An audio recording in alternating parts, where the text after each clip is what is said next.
UAEയും ഇറാനും തമ്മിലുള്ള അകലം വളരെ വർദ്ധിക്കുകയാണ്. നേർക്ക് നേരെയുള്ള ഒരു പോരിലേക്കെത്തും വിധം അഭിപ്രായ വ്യത്യാസങ്ങൾ രൂക്ഷമാകുന്നതോടൊപ്പം ഇനിയൊരു ആക്രമണം ഇറാനിൽ ആരെങ്കിലും നടത്തിയാൽ ഒരുപക്ഷെ ഏറ്റവും കഠിനമായി കൗണ്ടർ ആക്രമണം നേരിടേണ്ടി വരിക UAE ആണെന്നാണ് എൻ്റെ ഒരു തോന്നൽ. അതുകൊണ്ടാണ് അവർ പ്രതിരോധത്തിനും ബാക്കിയുള്ള സംഗതികൾക്കും തയ്യാറെടുക്കുന്നതും ഇറാൻ അത് ലക്ഷ്യം വെച്ച് തന്നെ നീങ്ങുന്നതും.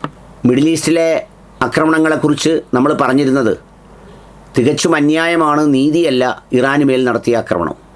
അതിന് കൗണ്ടറായി UAEയിലും അടക്കമുള്ള GCC രാജ്യങ്ങളിലും ഇറാൻ നടത്തിയതിനെയും ന്യായീകരിക്കാനാവില്ല. പിന്നെ രണ്ട് ന്യായീകരിക്കപ്പെടുന്നത് എവിടെയാണ്?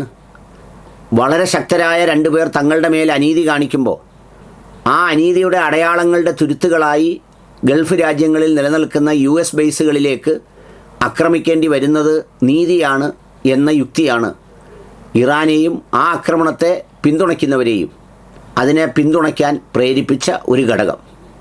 എന്നാൽ മറ്റു പല രാജ്യങ്ങളും നമ്മൾ അന്ന് പറഞ്ഞിരുന്നത് ഇതൊക്കെ ചെയ്യുമ്പോഴും ജനവാസ കേന്ദ്രങ്ങളിലേക്ക് ആക്രമിക്കുകയോ അല്ലെങ്കിൽ ഈ ആക്രമണം സഹിച്ച GCC രാജ്യങ്ങൾ ആരെങ്കിലും ഇറാനിലേക്ക് പ്രത്യാക്രമണം നടത്തുകയോ ഒന്നും ചെയ്തിരുന്നില്ല എന്നായിരുന്നു അന്നെല്ലാം സംസാരിച്ചുകൊണ്ടിരുന്നത്. GCC രാജ്യങ്ങളോട് വലിയ സഹതാപത്തോടെ നോക്കിക്കണ്ട ഒരുപാട് ആളുകളും ഉണ്ടായിരുന്നു. അവർ പാവങ്ങളാണ്, അവരാരോടും യുദ്ധത്തിന് പോകുന്നില്ല, അവരവരുടെ രാജ്യം സംരക്ഷിക്കുന്നതേ ഉള്ളൂ, പിന്നെന്തിനാണ് എവൻ ഇതിൻ്റെ പുറത്ത് കയറുന്നത് എന്ന് പറയുന്ന ഒരു പക്ഷം. മറുപക്ഷത്ത് അടി കൊടുക്കേണ്ടത് അവന്മാർക്കാണ്, അവന്മാരാണ് ഇതിനെല്ലാം തീറ്റിപ്പോറ്റുന്നത് എന്ന് പറയുന്ന വേറൊരു പക്ഷം. അങ്ങനെ രണ്ട് പക്ഷത്തും ആളുകളുണ്ടായിരുന്നു. പക്ഷേ യുദ്ധം തീർന്നതിന് ശേഷം പിന്നീട് പുറത്തു വരുന്ന പല വാർത്തകളും ഇവർ തമ്മിലുള്ള ഗ്യാപ്പ് ഇങ്ങനെ വർദ്ധിച്ചു വരികയാണ്. അതായത് ഇസ്രയേലുമായി കരാറിൽ ഏർപ്പെട്ടു എന്ന് പറയുന്നു. ഇതിനിടയിൽ ഇസ്രയേൽ പ്രധാനമന്ത്രി UAEയിൽ യുദ്ധസമയത്ത് എത്തിയെന്ന് പറയുന്നു. അങ്ങനെ എത്തിയില്ലെന്ന് UAE നിരാകരിക്കുന്നു.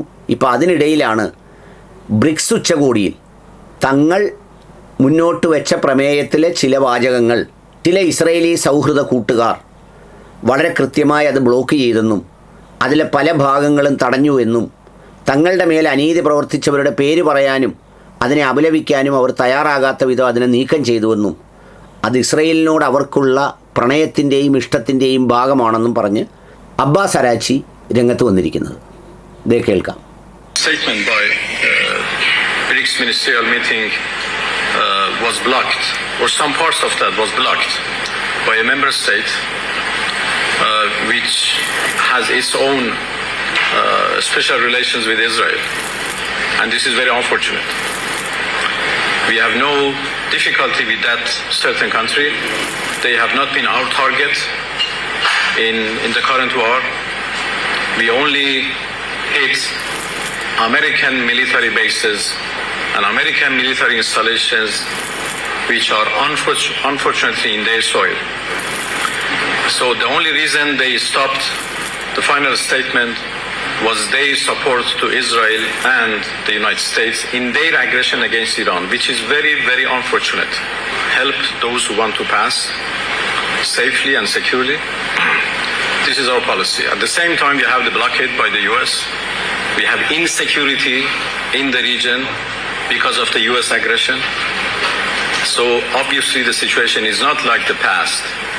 But once the aggression is ended, then I'm sure everything would go back to normal. And we make arrangements for the safe passage of all vessels from the Strait of Hormuz, together with Oman. As all of you know, Iran and Oman are two coastal countries in two sides of the Strait of Hormuz. The strait is located in territorial waters of Iran and Oman. There is no international waters in between. So everything should be managed by Iran and Oman. And this is what we are now consulting with each other to make sure that the arrangements, that there would be a good administration in the Strait of Hormuz in the future, which guarantees the safe passage of all vessels. Clear ആണ്, crystal clear ആണ്. Abbas അരാച്ചിയുടെ words എല്ലാം അതുപോലെ വളരെ ക്ലിസ്റ്റർ clear ആണ്.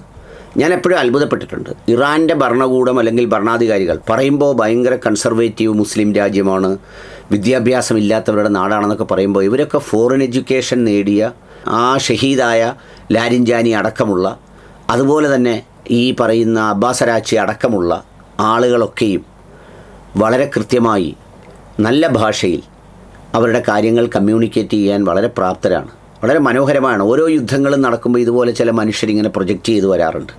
ചിലർ മരണം കൊണ്ട് അടയാളപ്പെടുത്തും, ചിലർ അതിൻ്റെ മാനേജ്മെൻറ്റ് കൊണ്ട് അടയാളപ്പെടുത്തും. അങ്ങനെയുള്ള ഒരാളാണ് അദ്ദേഹം പറഞ്ഞത് വളരെ കൃത്യമാണ്. പേരൊന്നും പറഞ്ഞില്ല, പക്ഷേ എങ്കിൽ പോലും അത് സൂചിപ്പിക്കുന്നത് അങ്ങനെ തന്നെയാണ്. സ്ട്രൈറ്റ് ഓഫ് ഹോർമുസിനെ സംബന്ധിച്ച് ഒമാനും ഞങ്ങളും തമ്മിൽ, ഞങ്ങൾ രണ്ടുപേരുടെയും തീരത്തു കൂടിയാണ് അത് പാസ് ചെയ്യുന്നത്. അത് വളരെ സ്മൂത്താക്കാനുള്ള ഒരു അഡ്മിനിസ്ട്രേറ്റീവ് സംഗതികൾ ഞങ്ങൾ ചെയ്തു വരികയാണ് എന്നതാണ് അതിൻ്റെ ഒരു കാര്യവും. അപ്പോൾ ചുരുക്കത്തിൽ ഈ പറയുന്ന ഇറാനും UAEയും തമ്മിലുള്ള ഒരകലം വർദ്ധിക്കുന്നത് സമീപകാലത്തും ഭാവിയിലും ഒന്നും ഒരു നല്ല ഗുണകരമായ ഒന്നല്ല. അതിനിടയിലേക്ക് ഇസ്രയേലിനെ പോലെ ആരോടും യാതൊരു ബാധ്യതയും നെറിയുമില്ലാത്ത വലിയ ഹീനമായ പ്രിൻസിപ്പിൾസുമായി നടക്കുന്നവരെ കയറ്റിവിടുന്നതിനും അതിന് വില നൽകേണ്ടി വരും എന്നതാണ് സത്യം. പിന്നെ അതിനെ വ്യാഖ്യാനിക്കാനും അതിനെ അംഗീകരിക്കാനും പറ്റിയ ഹദീസുകളും ചരിത്രവും ഉണ്ടെങ്കിൽ പോരട്ടെ.